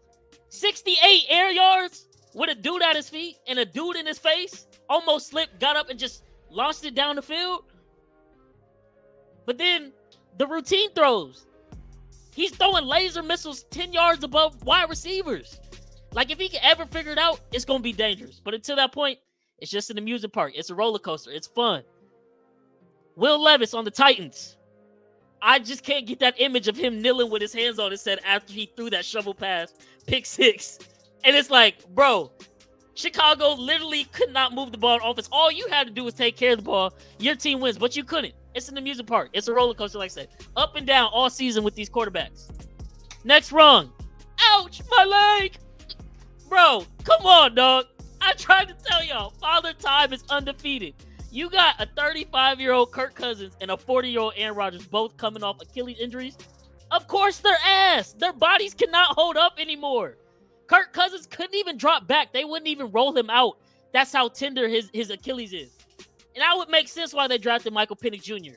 Aaron Rodgers once was a bad man. Will forever be able to throw the prettiest football in NFL history. He don't got it no more like that, y'all. The MVP Aaron Rodgers is not coming back, especially with the Nathaniel Hackett-led offense, okay? Next rung, man. Hold your goddamn horses, dog. Yes, these teams won this weekend. Hold your horses, bro. It's not all that. The Steelers, you were playing one of those quarterbacks in Kirk Cousins. You scored 6 field goals and won because Kirk Cousins is ass. But y'all were ass too. 6 field goals in a full football game. Patriots. Now, I give them their props. Nobody and their mama believed the Patriots was beating the Bengals this weekend, man. But they damn sure did it. But, I mean, it was a great win. I don't expect them to have much more success that much longer this season. Their defense is great. I got to give it to them. But with Jacoby Brissett back there, they're not a real team for real. New Orleans Saints, Dennis Allen, Derek Carr. You played Carolina. Where is Carolina at on this ladder? The depths of hell. Okay? Stop it. Y'all about to get mollywopped by Dallas this weekend. Los Angeles Chargers, good start. Harbaugh. But, of course, y'all win one game, and now it's, oh, my God, Chargers going to the damn Super Bowl. Relax, man. Seattle Seahawks, Geno Smith. First throw of the game, interception. Thank God you were playing Bo Nix and the Broncos. That's why you won. Minnesota, shout out O'Connell, shout out Sam Darnold. Great offensive scheme. They were, they won. They beat Daniel Jones, also in the ladder of depths of hell. All right, now we get into some of the better teams, the top half of the league, paid in full. Now, all these teams went all in this offseason, paid their QBs, paid in full. Now, will those checks clear and cash out? That's left to be seen. Tua didn't look good, even though they won. Jordan Love, thankfully for the Packers, it's just a sprained MCL, but he's out probably 3 to 6 weeks, and that's going to be a lingering injury all season long. Jaguars, Trevor Lawrence. I mean, he was, the chosen one. This such a gifted QB. It just has not come to fruition in the NFL. He did have one beautiful pass to Brian Thomas Jr., who looks like he could be wide receiver 1, but still, man, $250 million. I don't know. Jacksonville might be looking back on that one like, what the hell were we thinking? In Tampa Bay, paid Baker. Baker balling out. At the end of the day, is Baker going to lead you to a Super Bowl? I don't think so. I don't think very many people think that unless they're Tampa Bay fans. But hey, Baker's ultra competitive. He gonna keep you in games. But like I said, I wouldn't put money on the Bucs winning the Super Bowl. In a ladder of their own, shout out my guy A. Lee if you ever watching this, man. Bad Vibe Bungles. I told y'all all off season when we were making these videos, it is bad vibes over in Cincy. You paid, Joe Burrow last year. Oh, he took less so we could pay T and Jamar. Off season comes. T not signed. T franchise tag. T want to get a deal done. T don't get a deal done. Oh, he's gone in the off season. Well, we're gonna sign Jamar. Jamar, leading up to week 1, not even practicing. Still not paid. Get in the game. Jamar's not even getting targeted. What's going on in Cincy? It's bad vibes. I'm trying to tell y'all. Next tier, man. Backpacking until broken. If y'all watch the Ravens and the Bills game, you watch Lamar Jackson and Josh Allen put the teams on their damn backs. If they have to do that all season, they will not make it past week 10. Lamar Jackson out here trying to truck dudes, running people over. I don't know what's going on. He on the injury report. Soreness, not practicing. Josh Allen just got cleared off the injury report Thursday because he wanted to hurdle dudes into the end zone in week 1 versus the Arizona Cardinals. It looked great on the highlight tape, but this is not sustainable football. They are going to be backpacking until they are literally broken. It's not going to work. Dallas, Philadelphia fans, Chris, Swann, I'm sorry, man. Fool me once, shame on you. Fool me twice, can't be fooled again. I'm not believing it. Dallas, you beat up on the cupcake teams. Credit to y'all because you got to win those games versus bad opponents, unlike the Bengals. You do it. But we all know what happens come playoff time. Y'all going to shit the bed. Philly, Jalen Hurts, man, I want to believe in you so damn bad, dog. 3 turnovers. 3 turnovers after reports all offseason was, oh, Jalen Hurts hasn't thrown an interception. Well, probably because he wasn't trying shit that he should have tried to get it out of his system. Because why are you throwing in triple coverage off your back foot in your own end zone? Straight to the Packers, dog. You got the win because Saquon Barkley balled out. But you fooled me once, Jalen. I don't know if I can believe you again until I see it, for real. Now we get to the top 5 teams, man. The Wild Wild West. San Francisco. C-Mac. CMC out. Mason into the game, 157 rushing yards. It's a system. You plug and play with Shanahan. The team is going to be good as long as they're healthy. It is what it is. They were able to re-sign Ayuk. They were able to re-sign Trent Williams. I don't know how. They're going to be in cap hell next year, so they better win the damn Super Bowl this year. But it's going to be Wild Wild West because across from them is the Los Angeles Rams. And yes, the Rams lost this weekend, y'all. But if you watch that game, the Rams out with their starting corner. Third string starting left tackle. Missing multiple other players on the defense and offense. Took the Lions, who were in the NFC Championship game last year, to the brink. Overtime. Stafford balled out. Cooper Kupp balled out. Puka Nacua also got hurt early in the first half. Still balled out. McVay is one of the best. McVay is the second best coach in the league, in my opinion. He's going to do the damn thing, okay? The Rams are going to be there. If they stay healthy, they are going to be there. And McVay is going to scheme the hell out of teams in the playoffs. Just telling y'all, watch out. Now to the top 3, man. Here for a good time and a long time. Both these teams had stellar years last year out of nowhere. Breaking generational trauma. Coming into this year, they got a lot of hype. And it was like, ooh, are they going to be able to live up to some of the hype? Like, are they going to flop? Because, you know, football is a parity sport. One year you great, one year you can be bad, just like that. But both these teams had great offseason, bolstered their rosters, and they looked damn good in week 1. CJ, poised as ever, making every throw he had to win that game. Joe Mixon, Stephon Diggs, instant, participation in the offense. Stephon Diggs, 2 touchdowns. Joe Mixon, 150 rushing yards, catching the ball out the backfield. The Lions, they paid everybody. Amon-Ra St. Brown only had 13 yards, and they still won the game. They're here to stay. Dan Campbell has got all those guys bought in. They've changed the culture in Detroit. They will be here to stay with that team and what they built over there. And last but certainly not least, man, they can't keep getting away with it. What are we talking about? Y'all done fucked up. Why did y'all let us get Xavier Worthy, dog? Why y'all let us get Xavier Worthy? 3 touches, 2 touchdowns, and he didn't even get touched. The Baltimore defense did not even lay a finger on him. And guess what, Isaiah Likely? Yeah, this ain't the best we got either. What the fuck you think is going to happen in the playoffs? We're back-to-back Super Bowl champs. Y'all the only team that's going to get better? Come on. Patrick Mahomes, Travis Kelce, Chris Jones, Andy Reid. If we're healthy, it's a 3-peat. Who's stopping us, dog? Who's stopping us?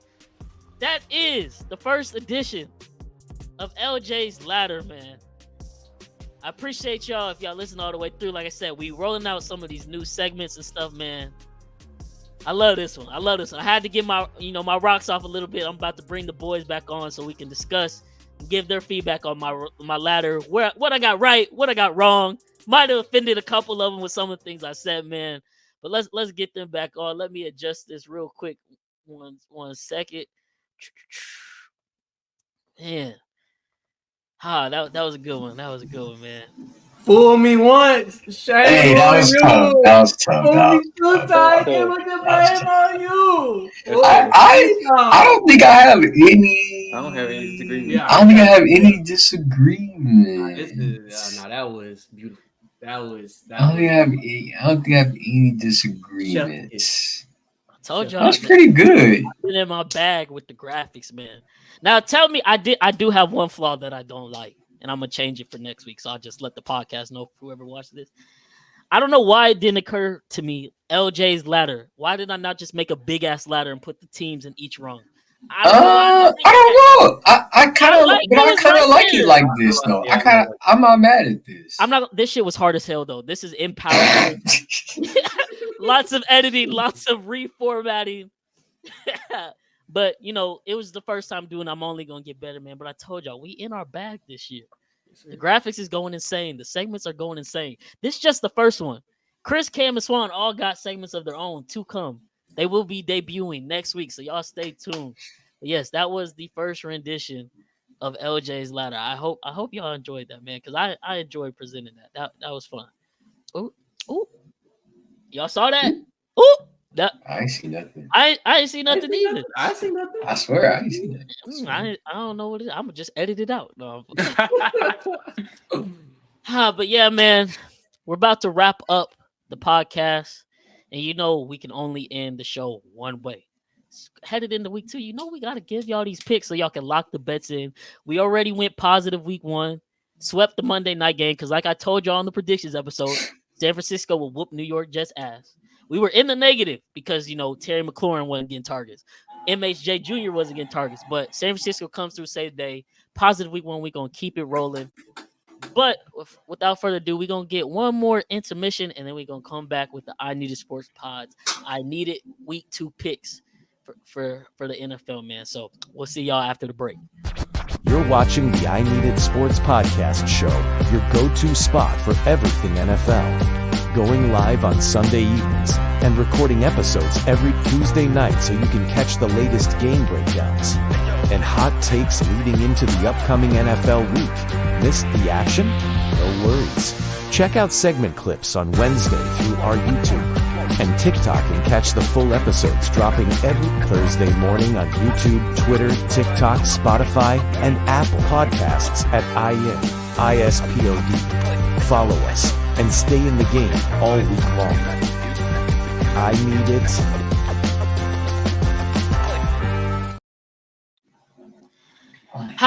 So we are back. I Needed Sports Pods, week 2 picks, man. Lock them in. I'm going to kick it off, man. We each got a game pick. We each got a player prop. We each got an over-under. But this ain't all we picking for the week. This is just what we got right now on Tuesday as we're recording this. There will be more picks dropped on the Twitter page, so y'all got to go follow us. I've had the QR code in the corner the whole time. Y'all scan that. It will take you to all the links you see in the banner. Our Spotify, our TikTok, our Twitter, our Instagram, Apple, YouTube, all of it. Follow us because there's more picks to come. We're trying to give y'all free money. But if y'all don't like free money, I don't know. In this economy, I sure like some free money. But let's kick it off, man. Week 2, game pick. Cowboys, -6.5. Like I said, the Saints just whooped the Panthers' ass, running on a high. Like, oh, we might be good. No, you're not. You played the Carolina Panthers. What did I say the Cowboys are good at?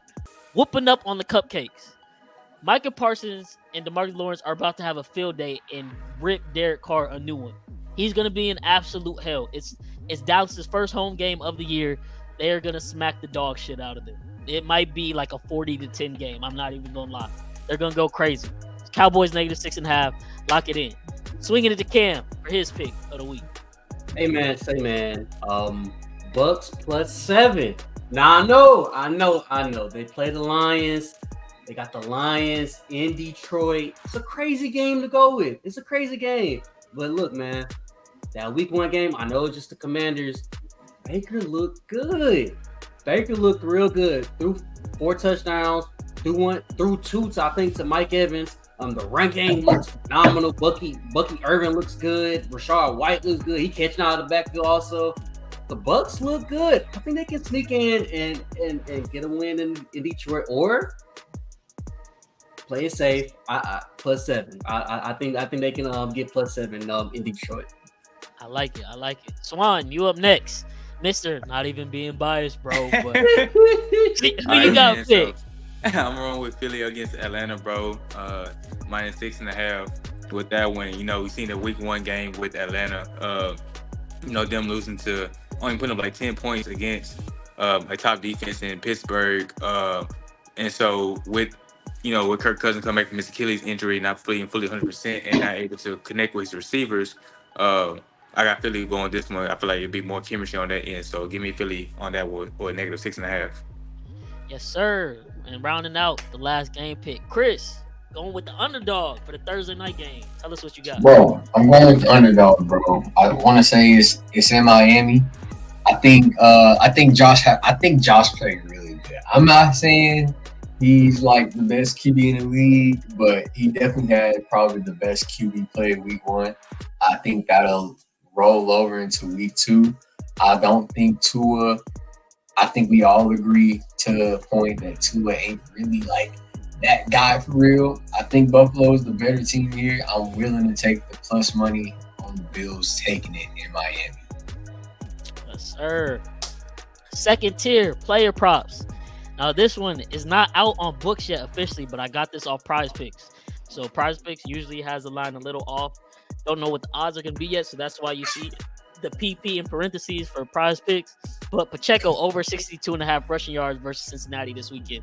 Week 1, he rushed the ball 15 times for 45 yards. But we were going up against a stout Baltimore Ravens front seven. Cincinnati just gave up 120 to Ramondre Stevenson last week versus New England. I think we're going to get up early. We're going to feed Pacheco. If Pacheco gets 15 carries again, which he should, because the way Cincinnati's been playing us the last couple of years is they like to drop, 7 or 8 back in coverage and just rush 3. Soft in the middle, got one of the best interior O-lines. Pacheco is going to feast. Look out for Pacheco this weekend, and I might even be sprinkling, hint, wink, wink, so come check the Twitter, sprinkling on even boosted odds for 80 yards, 90 yards. Pacheco's going to have a good game this Sunday. Book it. Go ahead, Kam. Yeah, man. Tyreek Hill under 98.5. I know it's crazy.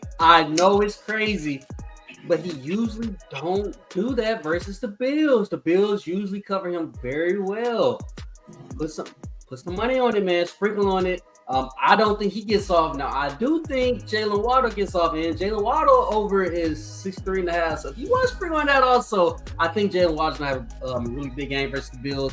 I don't see Tyreek getting over 98.5. That's me personally. But, hey, we'll see. It is what it is. I like it. Again, Mr. Unbiased himself.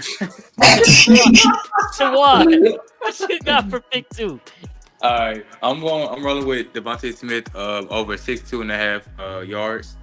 Looking at Atlanta's secondary, pretty much going to that matchup, the Monday night game. I feel like they're gonna put AJ Terrell on AJ Brown, and so if you go back to the Green Bay game, we seen what happened with putting Jair, put him on AJ. Seen what he went for 7 catches for 119 yards, but in that aspect, it left Devontae wide open. Putting your top corner, top receiver, and he had 7 catches over, 84 yards. So with that being said, 62.5 yards, in my opinion, is very low. I can see him going for at least 70, 80 yards, maybe even, I might sprinkle even 100 yards, to be honest, with the way the Atlanta secondary been, not being able to cover. So I'm sprinkling that right now. Yes, sir. Chris, rounding out the player props. Bro, I feel like it's very simple, bro. Look, I first want to start off with that Green Bay Cowboys game. That shit was rigged, bro. Because week 1, we sit here and we watch CD and Dak right back. They ain't missing a step. They right back to where they was before the playoffs started. And on top of that, Dak was kind of throwing some passes to CD where I was really like, you throwing that? You trust him that much? So I think they're on a really good accord. I think this is going to be, it kind of lines with my next pick. But I think it's going to be a high-scoring game, and I think CD is bound to get one of them touchdowns. I think Dak only threw 1 touchdown last week. I think he's due for at least 2, maybe even 3 if we're lucky. Look at the odds. It's obvious. He's got to get him 1. It's about time. I like it. And shoot, I think he's going to get him 1 too. But Dak was feeling good because he just became the highest paid player. Of course, he's throwing whatever. He was walking in feeling amazing. But rounding out the picks, man, we each picking an over-under as well. Mine, I'm going with the New York Jets and the Tennessee Titans for some of the reasons I stated in my LJ's Ladder segment. Aaron Rodgers, off the Achilles, does not look good, going up against a tough Tennessee secondary. Tennessee with Will Levis going up against that Jets defense, who's going to be looking to get right after they just got thrashed by San Francisco. Won't be many points scored in this one. It's probably going to be like a 17-3 game Jets, I feel like. So under 41.5 or under 41, got to take it. Yeah. I'm back on this Buffalo-Miami game. I think it's going to be under the total of 48.5. This is a very important game for both teams. Both teams looking to be 2-0. Both defenses are really talented, really good. I think this is going to be a run-heavy game. I think this is going to be a low-scoring game. I think they're 2-2 at the spread versus each other the past 4 games, I believe. I think it's going to be a very low-scoring game. Very, like I said, very run-heavy game. I look at to be probably around like 2017 type of game. So yeah, I'm going under 48.5 Buffalo Miami. Yes, sir. Cam, third over under. So this one, I got the Baltimore and Las Vegas matchup. Got the under 41.5. Baltimore is still a great defense, regardless of what happened. Week one, they're still a very, very talented defense. We've seen this Raiders team struggle to put up points against a Chargers-led team. And if you look on paper, obviously with the defensive matchups, the Ravens have way better defensive players than the Chargers do. So I'm running with the Baltimore Ravens with them under 41.5. Yes, sir. And rounding out the final pick for I Need a Sports Ball Week 2 picks. Chris, who you got with your over under? Hey, man, Dallas, New Orleans, over 45.5. And I'm going to tell y'all right now, I went to go place this bet after I found it, and it's already at 46. So I went negative 120 to get the 45.5. I'm not comfortable with it going up to 46 because since it's moving, I ain't comfortable. But look, I'm comfortable. I think y'all damn near might have 45 yourself. So look, we put up 33 against the best defense in the league. Albeit, I understand they couldn't score, but they shouldn't let us score 33. And I know that Derek Carr is playing Carolina, but 49 points? 49 points in the NFL is not an easy feat. It don't matter who you're playing against. I think both quarterbacks and both teams are hot. I think it's going to be a high-scoring game. So, yeah, I'm taking the over on this one. Yes, sir. Well, that wraps up I Need a Sports Spot Week 2 picks. And that is how we wrap up the show. Y'all know how this goes. Some things change, but a lot of things remain the same, man. We got to get y'all this money. Got to get these picks locked in, man. Y'all already know what it is. But as I'm sure y'all could assume, we done had all new intro, all new segment. So, of course, we got a new outro. But it's still the same kids from the neighborhood signing off. Bryce, my dog Chris, my dog Kam, my dog Swann, man. And we out. Peace. I need it.